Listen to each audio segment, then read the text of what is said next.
So బేసిక్‌గా ఇక్కడే రావడానికి కారణం ఏంటంటే that is a very high fault zone అనమాట. అంటే అది సాంగంగ్ జోన్ అంటారు. దట్ ఈస్ ఇండియన్ ప్లేట్‌కి Burma plate it is like plate which is about boundary which is about 1200 kilometres plate boundary దగ్గర ఉందన్నమాట.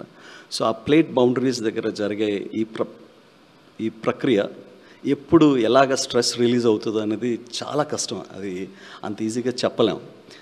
ఇన్ఫ్యాక్ట్ మనం ఎలా చేసినా ఎప్పుడు స్లిప్ అవుతుంది అనేది it's very difficult to predict.